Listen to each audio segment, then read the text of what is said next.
Story 1. My coworker Jim was delivering products to a company we work with often. The man at the other company was complaining about the products and insisted Jim had made mistakes. He then pulled out a manual and started walking Jim through it, explaining everything he thought Jim did wrong. The manual was a step-by-step guide to the variety of products, complete with drawings and pictures of a young man working on the parts. Jim finally stopped the man, pointed to one of the pictures, and said, "Do you see that name tag on this guy? Jim? I am Jim. I wrote this manual 20 years ago." Story 2. I was training a new file clerk at my firm and explaining the system we have for checking out physical files. We use asset tags with scannable barcodes that must be scanned after your identification badge to log who took the file and who is ultimately responsible for it. She turned to me and said, "God, whoever came up with this is an obsessive nightmare. All you need is a sign-out sheet." I just stood there because I developed this system after years of digging through attorneys' offices and hunting down important documents they ignored on the sign-out sheet that was there when I was hired. Sigh. Story 3. When my 19-year-old colleague started discussing this new film franchise he had found with me, a 41-year-old female, he explained it used to be a television show on a channel called Music Television. The franchise he was talking about was Jackass. Story 4. When my 13-year-old cousin asked if I even knew what a meme was, I said, "Look here, you little fool. I have been on the internet since Newgrounds. Do not talk to me about memes." Story 5. My kids know I'm a gamer, but I tend towards role-playing games. A decade ago, my oldest was really into a new game he and his friends got for the Xbox, Street Fighter V.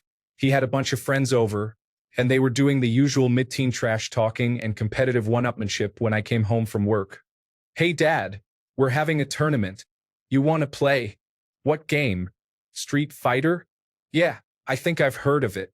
I played in Street Fighter 2 arcade tournaments back in the early 1990s on a daily basis.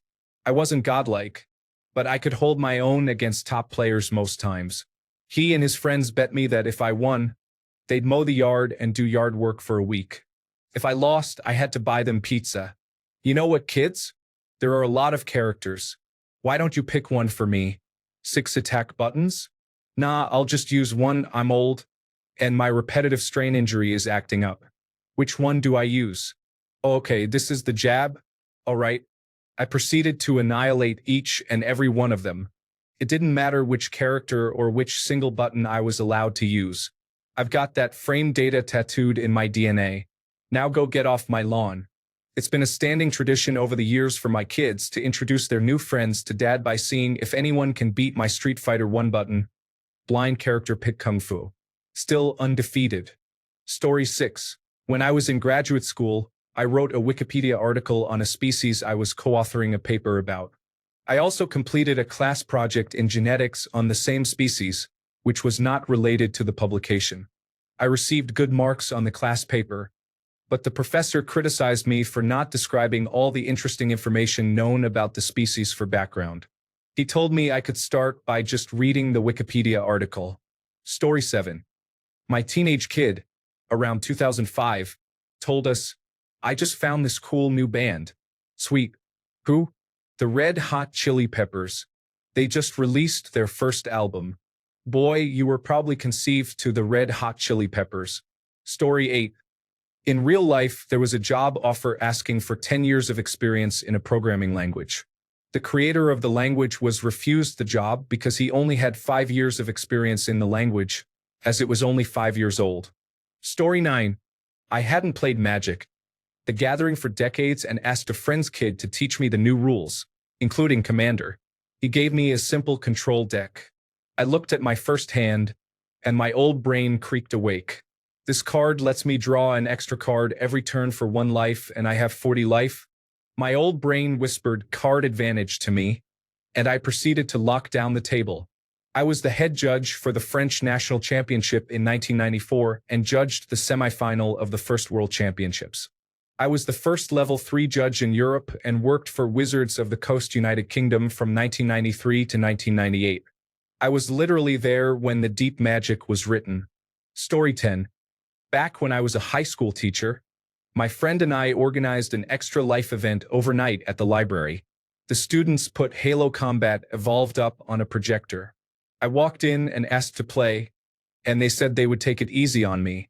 It was Slayer on Hang 'em High, and the game ended at 25-8 between the three of them. Story 11. I am 33 years old. A 10-year-old mentioned Pikachu in conversation and then backtracked, trying to explain what Pokemon is. Story 12. I work in software.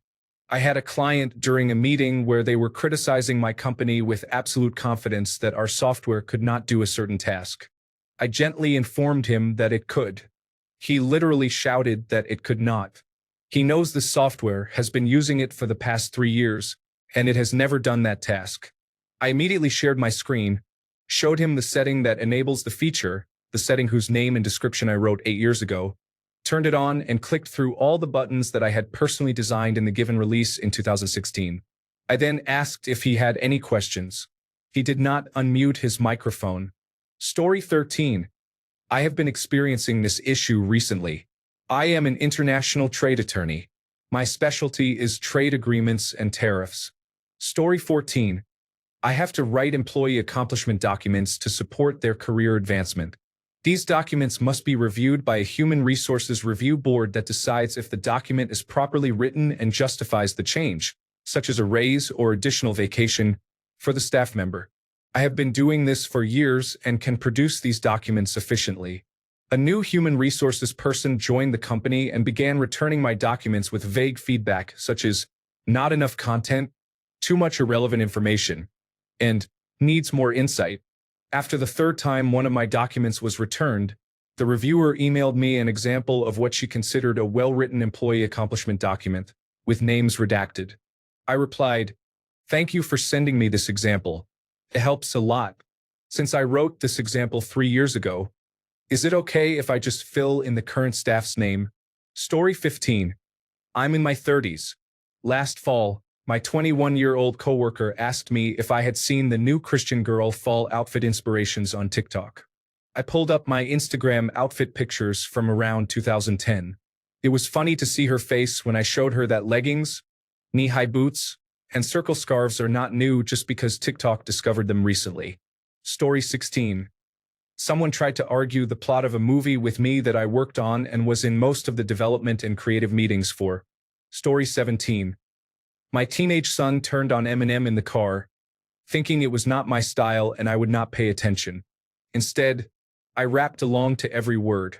Then I told him if I ever heard him call a woman anything Eminem said in the lyrics of that song, he would be grounded until he turned 18. Story 18. Young people trying to explain what Star Trek means as if I did not exist at a time when there was only the original crew. Story 19. My youngest child told me that they didn't know if I should be wearing a Dungeons & Dragons t-shirt. Then I showed them my first edition Dungeons & Dragons books. Story 20. Let's just say I am an information technology professional who got his first computer at the turn of the 1980s. My son gets a new gaming computer and becomes upset because he cannot get Minecraft Java Edition to work. He ended up having a meltdown. When he eventually calmed down, I installed the Java runtime environment and it ran. Story 21.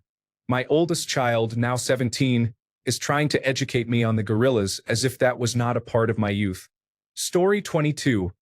I had a work meeting regarding a specific internet-based phone system.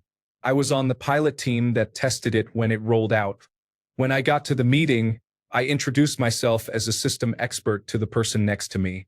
He just grinned but did not say anything. I asked him what his role was for the meeting. He said, "I was the lead designer for the system." We both took it well and laughed about it. Story 23. My nephew, with all the condescension of a 6-year-old, said, "There is this movie. You probably have not heard of it. It is called Aladdin." I replied, "Did you wake me up? Did you rub my lamp?" I happened to be in the United States in the fall of 1993, when Aladdin was released on tape. Story 24. Last year, my wife's boss, who is new, got mad at her for misinterpreting a policy that does not come up often but is very important. After trying to explain it several times without success, she finally said, "Look, this policy has been in place much longer than you have been here. I wrote the policy. I trained everyone on it.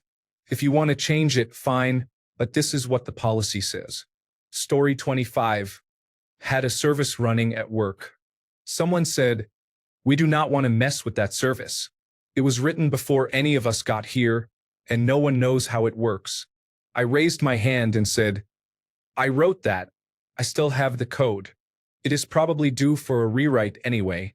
Story 26. I honestly do not know if this fits the question perfectly. Years ago, I was in the mall in Elizabeth City, North Carolina, in one of the corner stores.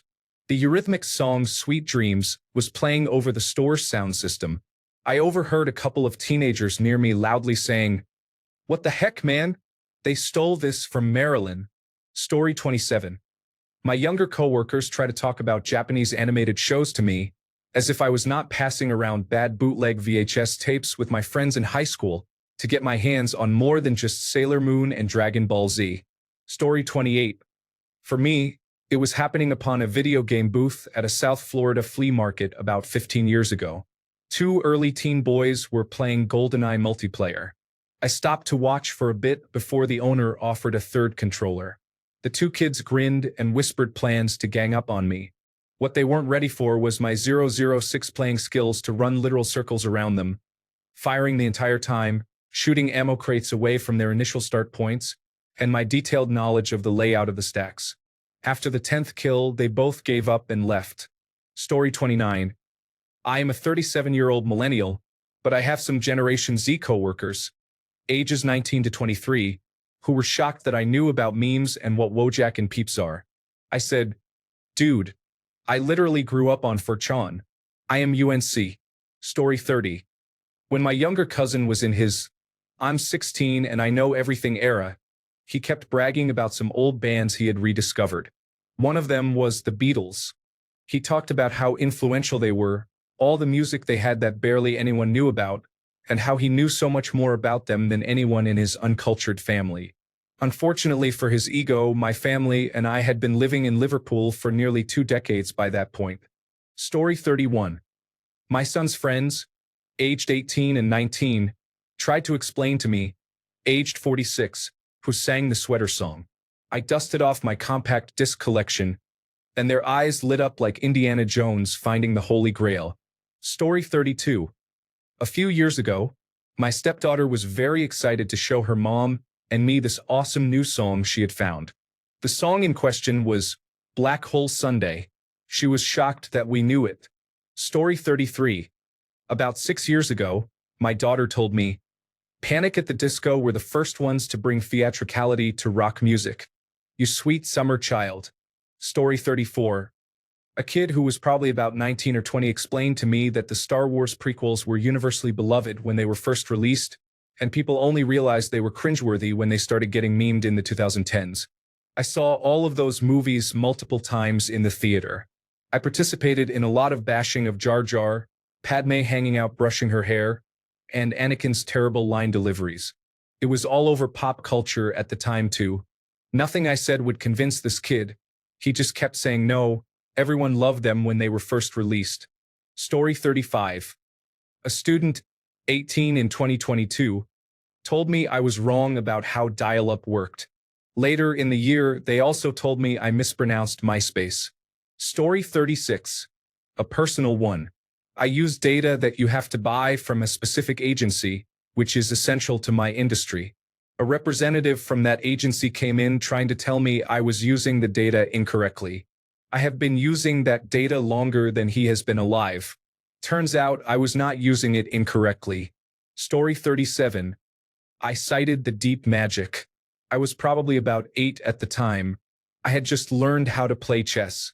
My father was getting a degree in computer science, and we were visiting his university supervisor. There was a chessboard, so I explained the rules of chess to his supervisor. His supervisor was a grandmaster and was actively designing a computer program that competed with and tied Garry Kasparov, if I recall correctly. He later solved checkers and chess, if I recall correctly. He was very good-natured about it and absolutely defeated 8-year-old me in chess. Story 38. One of the quality assurance personnel at the factory where I work was out sick, so I was sent in to help for the day. The remaining quality assurance person insisted on training me and spent about 5 minutes explaining which inspection points to check before pausing, just long enough for me to say, "You know, I am the one who wrote the quality assurance manual, right?" Story 39. I bet Grandma never took your phone away. I was born in 1974. I did not see my first mobile phone until my late teens, and it was a 20-pound brick with a shoulder strap. Story 40. I had a young molecular biologist say to me once, "Can you imagine what it was like doing this work before polymerase chain reaction was invented?" I had to tell him that I not only remembered that time, I spent a very long day as the escort for the person who invented it. The young scientist looked at me as if I had told him I remembered when the wheel was invented. Story 41. When my cousin showed me this great song, "Smells Like Teen Spirit," or when people talk endlessly about 2010 internet, I was there for the bulletin board system and style project. Story 42. I went to Shakey's Pizza, where a local, very large, and social bulletin board system would meet every Saturday. There was a kid there with a Battletech 2, the Crescent Hawk's Revenge Manual. It was a really thick booklet because it had the statistics of all the mechs. He and his friends were flipping through the pages discussing the various statistics when I walked up and asked what they were doing. This kid never liked me. He gave me a dismissive answer as I took the book from his hands and flipped through the pages. I stopped on a page in the very back, pointed to one of the people on the development team, and said something like, "Who's that idiot?" It was a picture of me. Story 43. I went into a meeting at work about a problem our software development team was having. A somewhat new, young, confident developer started explaining the issue, how things are supposed to work, and so on. I am the most senior person in the room, but not a software developer per se, as I am more of a people and project manager. He started describing the system our software interfaces with and said something not quite right about it. I tried to gently correct him, avoiding saying "you're wrong," and letting the explanation continue. He responded dismissively and briskly explained why he thought I was wrong. I realized his misunderstanding was important to the issue he was having. I spoke more firmly, saying, "I'm pretty sure that system behaves like this and expects you to do that." He cut me off, this time more condescending, brushing off my input as he confidently pulled out a large document about the system, presumably to show he had done his homework. I recognized this document. I am very familiar with it, though most in the room probably were not. I said, "If you look at this part of the document, you will see." He cut me off again, insisting he knew what it said and how it was supposed to work. Then I asked if he knew who wrote the manual. He did not. Someone else in the room, who knew me better, asked if I wrote it. I said yes. In fact, I did not just create that document.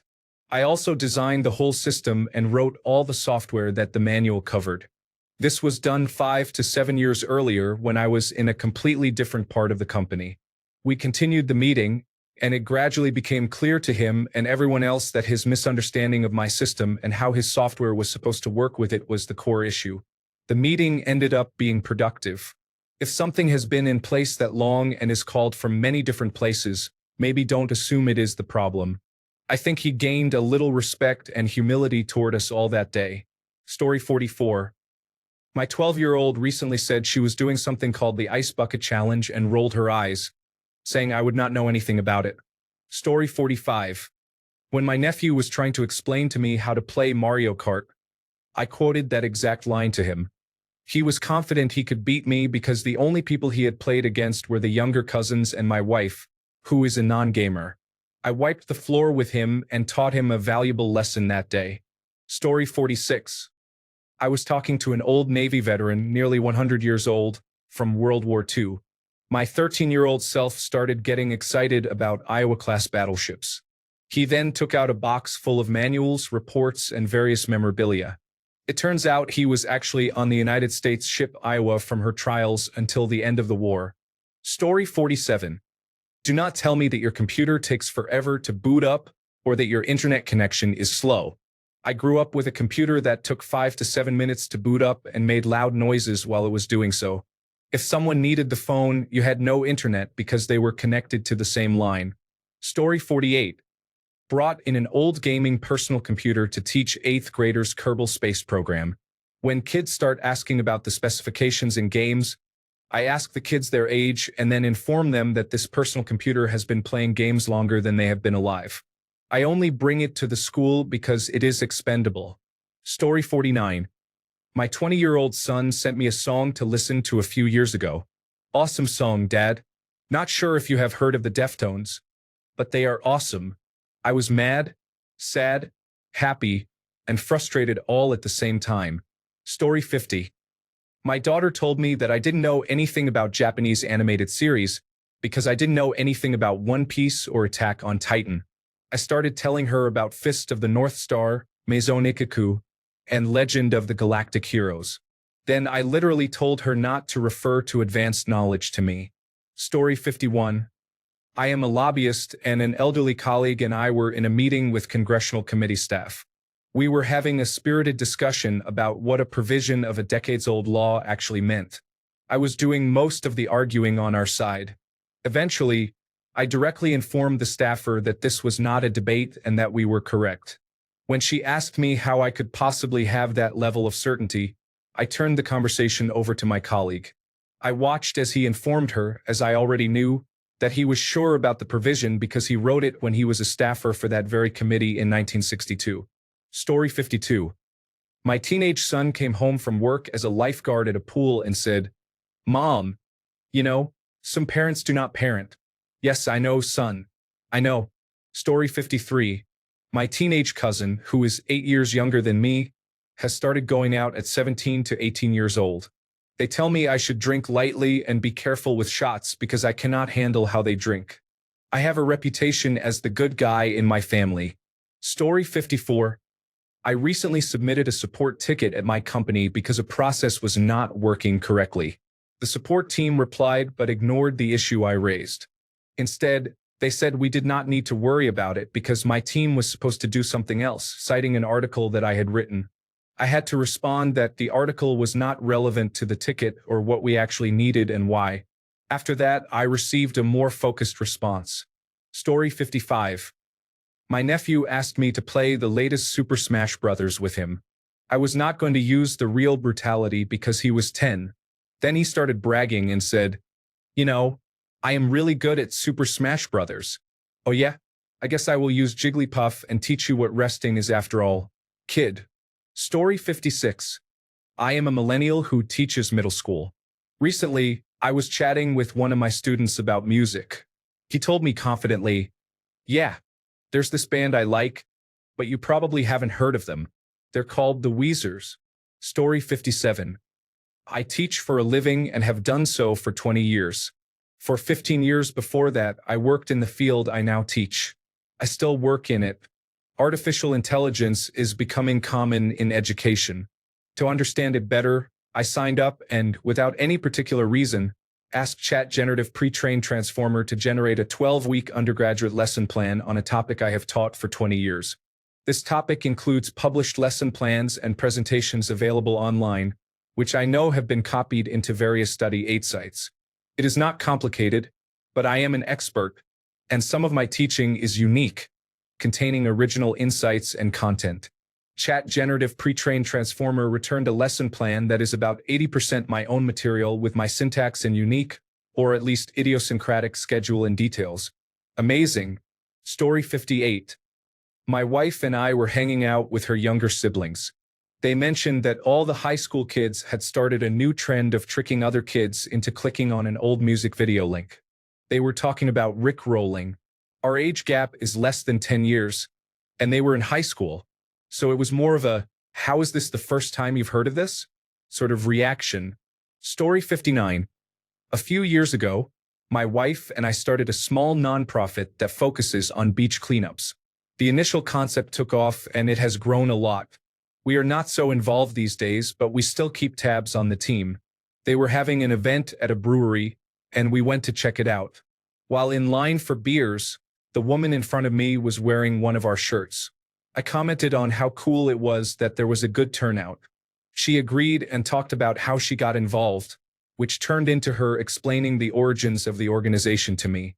She was not patronizing, just on a roll and kept going. She wrapped up and asked how I first came to know about the organization. I told her I probably first came to know about the organization as I sat at my kitchen table creating it. She said, "Wait, what? Did I just tell you your own story?" She was a little embarrassed, but it was very funny. We could not have done it without passionate volunteers, so no shade at all. We passed the organization over to the Surfrider Foundation a few years ago, which they took on as one of their flagship environmental stewardship programs, the Better Beach Alliance. Story 60. I run a small business. I was struggling and lost a key employee, so I reached out for help and brought my dad into the business. We shall call him Steve. Steve is still part of the team now, about 2 years later. He has 3 people reporting to him and he runs a tight ship. One of his team members came to me the other day. I don't know if you know this, but working for Steve can be hard. He is very demanding and sets extremely high expectations. You sweet summer child. Would you like to go back in time and meet my 15-year-old self? Story 61. My best friend's 10-year-old daughter, who always seemed a little afraid of me, approached me a while back and said in the shyest of voices, "My dad said you like World Wrestling Entertainment. She is now my wrestling buddy. We have been to 3 live shows and are going to a Raw and SmackDown dual show next month." Story 62. My nephew tried to challenge me at old school Mortal Kombat. He decided that old school games were garbage afterwards. Come back in 30 years, novice. Story 63. I was hanging out with kids at a county fair. I told a child I could make his hand smell like strawberries by scratching it.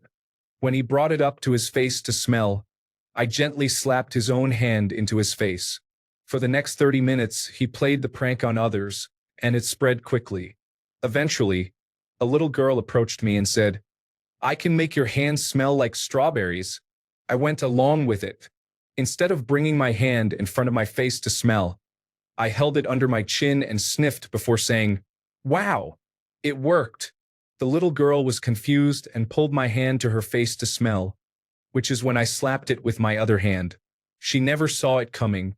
Story 64. Watched a young signature collector outside Trader Joe's harassing a local politician who he clearly did not recognize. He was saying how the vote was illegal and it should have gone to the people, and the people had not gotten to vote on it.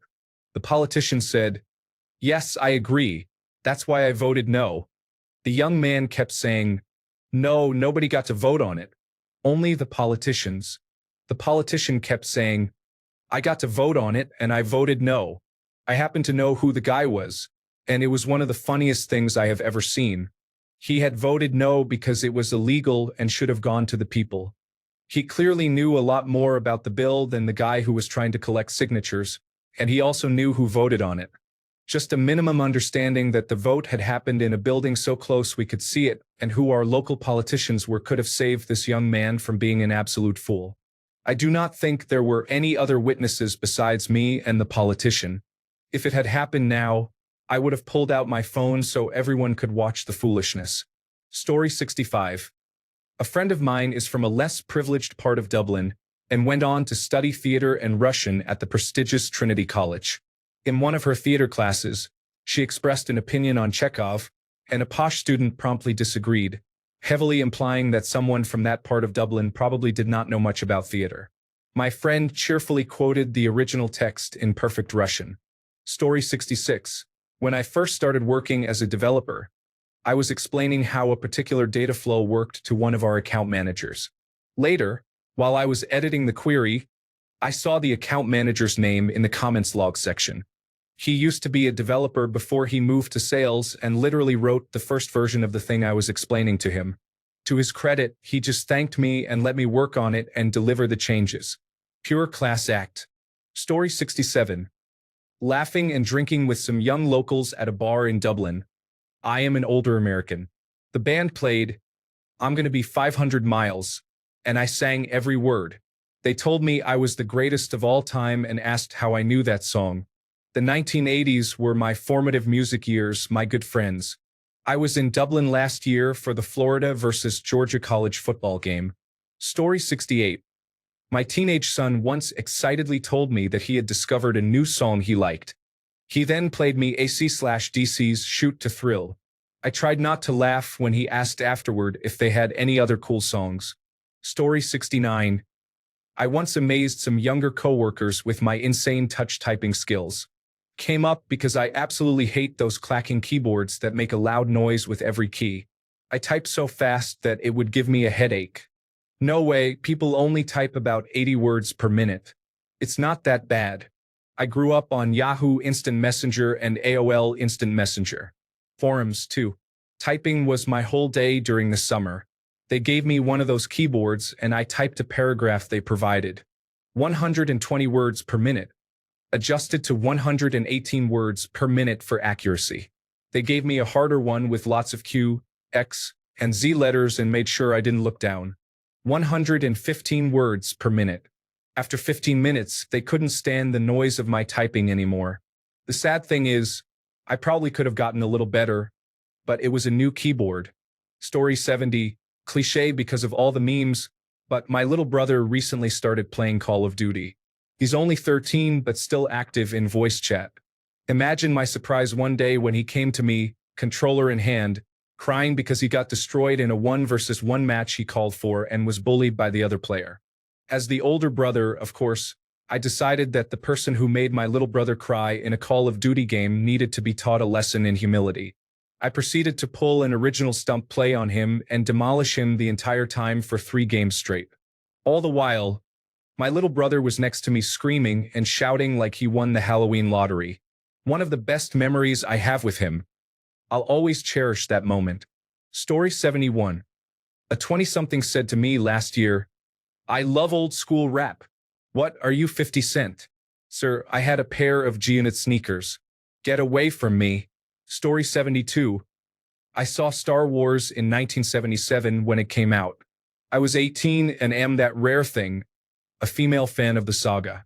I have seen every Star Wars production since then. Read the books and the graphic novels. Own them along with a great deal of memorabilia, including an R2-D2 cookie jar and its original box. I've lived in that galaxy for decades. I can't tell you how many times some young male fan has asked me, "Who shot first?" Subtext, "Prove to me you're a real fan, you crone." I saw the foundation as it was laid down in a big theater with 2 huge projectors that illuminated those celluloid frames onto the screen by a gas candle flame. I was there to witness no memorabilia being available to buy for months because George Lucas didn't order any. I lived through the whole science fiction published books fans loathe Star Wars and Star Trek movie fans because those aren't real science fiction, and don't you dare call it science fiction war. The better question would be, why did Han shoot first? Amateurs. Story 73. My dad was explaining how to peel a hard-boiled egg to my mother. Both were in their 70s at the time. Mom had been cooking since she was 14 years old. Neither of them had dementia. She almost cracked that egg on his head for that epic instance of mansplaining. Story 74. Any conversation with younger people about Transformers. I was born in 1983 and the toys hit the shelves in 1984. My earliest memories are tactile sensations of Generation 1 Transformers, and I can basically recite the 1986 animated movie because I have seen it so many times. Transformers social media had a post for the 40th anniversary asking when Transformers first entered your life, and I realized that for me, they had simply always been there and we had always been together. It is such a silly thing to feel such an attachment to the concept of the toys I enjoyed most, but I guess that is just who I am. Story 75. Challenged my grandmother to horse in basketball. I had no idea she had a national championship under her belt. Swish. Story 76. I told my 8-year-old that if they can beat me 1-versus-1 in an itemless Super Smash Bros. Match, then I will buy them any video game they want, within content appropriateness. They thought I was not serious but quickly became really disheartened. Story 77. I was head chef, went away for a season to work elsewhere, and came back to work as a line cook. I had my own menu taught to me. I did not say a thing until I was told I was doing something wrong. I told them to refer to the specification sheet they were still working from. When they came back, I said, "I am the chef," and pointed to my name at the top of the specification sheets. Story 78. Collecting my child from a park where a group of teenagers were hanging out. One of them was annoyingly playing music from their phone. I politely asked to turn it down and apologized that AC/DC might not be to my taste. My child smirked and understood. Next time I went to collect her from a gathering at this teenager's house, the same teenager had his guitar connected to a small portable amplifier and said, "Do you play? I used to do a bit. Here, would you like to try?" I finger-tapped thunderstruck. 5 weeks later, I think he has a crush on me instead of my daughter. Story 79. In Star Trek, The Next Generation, Geordi quotes the specifications on a piece of equipment, only for Scotty to explain that he wrote those specifications and was a little conservative on paper. Story 80. My students swear a lot in class. I tell them to stop. They say I would not last 10 seconds in a toxic Call of Duty lobby, and I turn slowly to look at them. My generation was the reason Call of Duty lobbies were toxic. I am telling you to stop because you could not handle my fire. Story 81. My little sister started talking to me about true crime as if she had discovered it. I had to introduce her to the world of forensic files and cold case. Story 82. I play pool, also known as billiards, semi-competitively. I am a better than average player, but I know my limits. Many have told me that I could probably go professional, but that would require me to dedicate myself fully, which is not something I am interested in. The number of people who approach me while I am practicing at a random bar, claiming I should take a shot a certain way, is astounding. The advice they provide is either something I already know or just plain bad advice.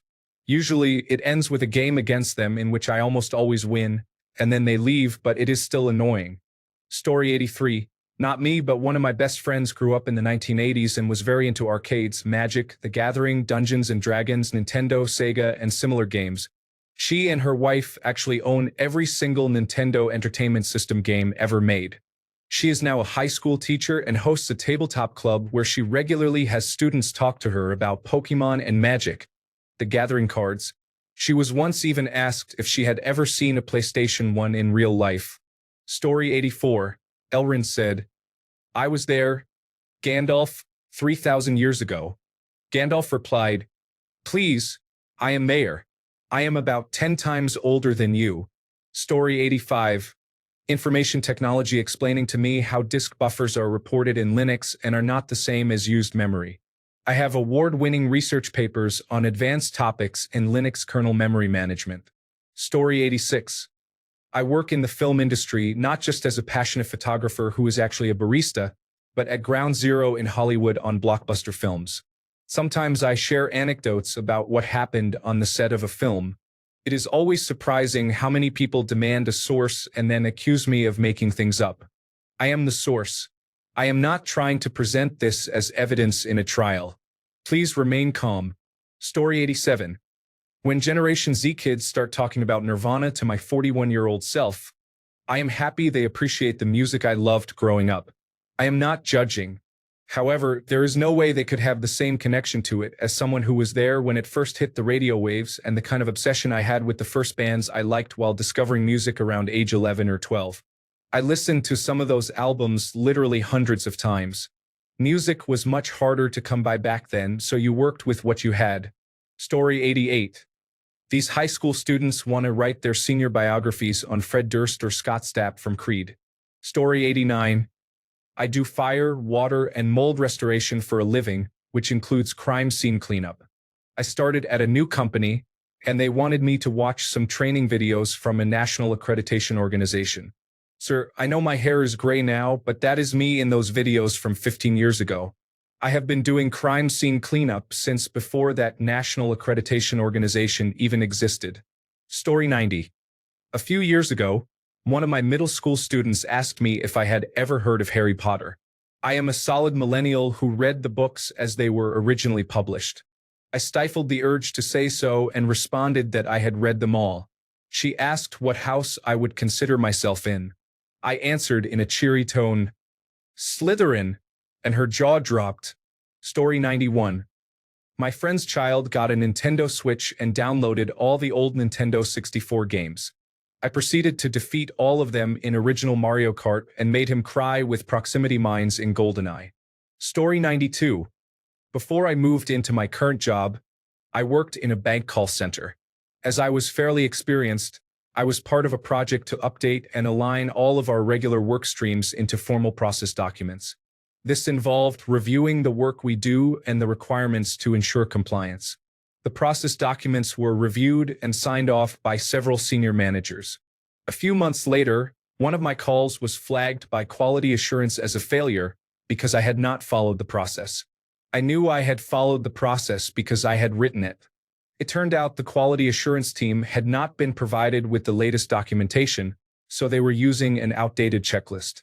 Actions I had not completed would have been breaches of process before, but not now. My manager had the decision overturned, the documentation updated, and the quality assurance team had to conduct many more reviews to replace those done using the old documents, as they were not compliant. Story 93. At a bachelorette party, a new acquaintance tried to explain to me and correct me on the process drugs undergo to obtain Food and Drug Administration approval. I am a senior-level clinical trials monitor. Story 94.